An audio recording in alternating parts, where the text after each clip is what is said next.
Today I am up potting some of my little teenagers. They are ready to leave their first home, the Jiffy peat pellets, and I'm going to place them into 3.5, 4-inch pots. Now what I like to do is I like to go on and wet my potting mix, and this is Miss Debbie's homemade pro mix that I'm using to up pot these in.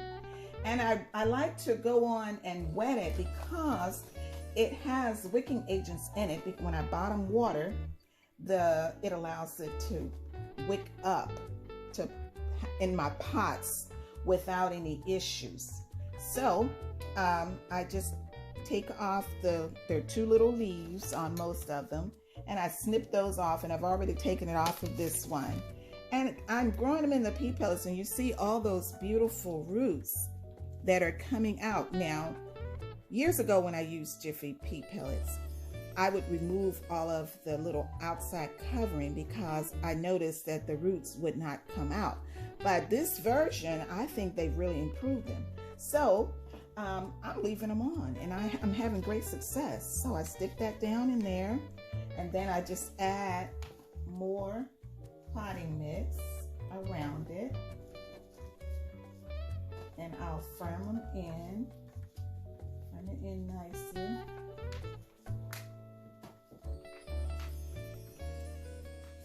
There, put it into the container. And I tend to do things like this in batches.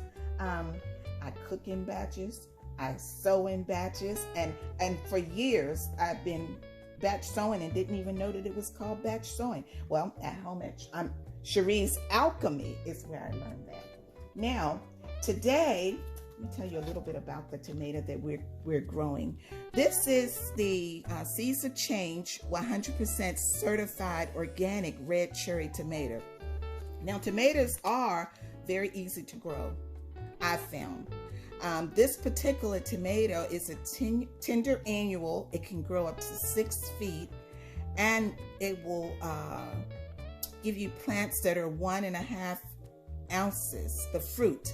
So that's really good. Now this variety produces prolific, indeterminate vines, meaning, yes, you're going to get a large harvest and you're going to get tall vines. So you will need to have some form of trellising your plant, whether you make a teepee pole, you use wire fencing, you use a strong tomato cage, but you will need trellising so that your plant can grow up successfully and your fruit won't get damaged.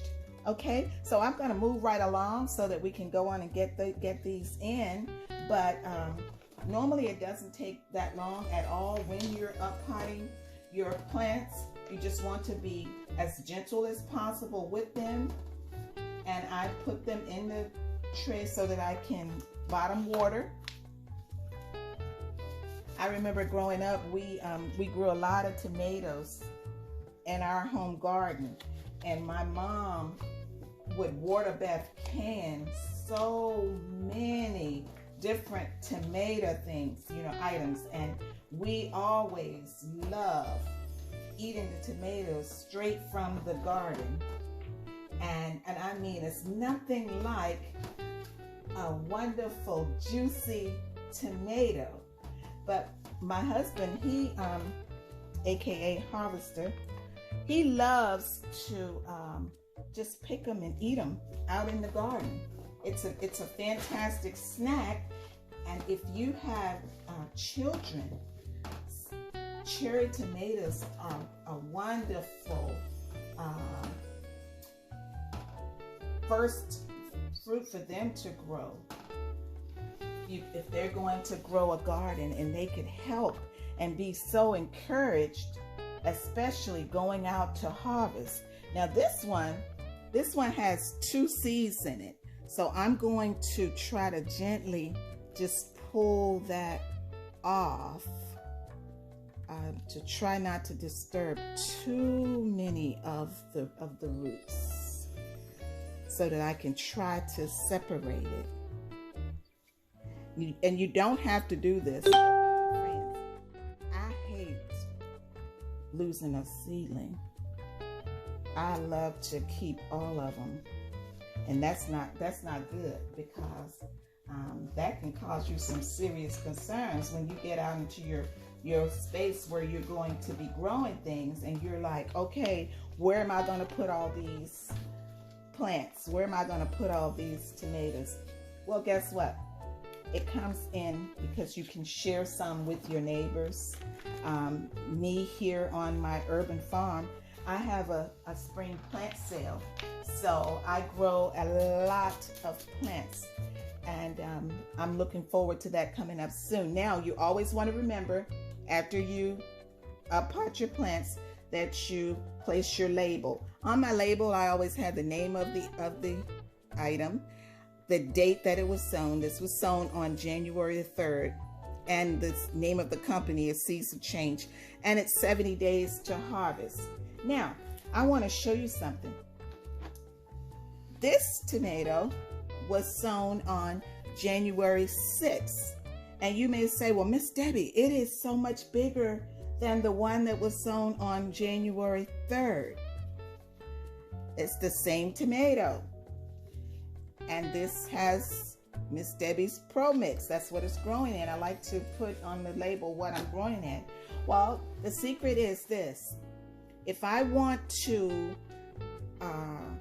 have the tomatoes grow slower or faster, I'm controlling that by leaving them in their starting home, their little peat pellet, a little bit longer. As long as I continue to give it water and light that's necessary, I can delay its growth. Okay? I'm purposely doing this. I'm not telling you to do that to delay your growth, but I'm purposely doing that here on my urban farm, because I cannot have 50 million tomato plants in February when I'm not going to have the sale until April. Okay? So friends, I want to thank you all for joining me. These are going to go under the grow light in my on my sheep porch, and I will take you along with the one sown on January the 6th when it gets up potted to its next stage, and I'll share with you why I'm doing that also in the next video. So I want to let all of you know that I appreciate you visiting me today. Happy sowing and growing to all of you. I hope you enjoyed your visit. Please like, subscribe, and share this video so that we can all grow together. Blessings.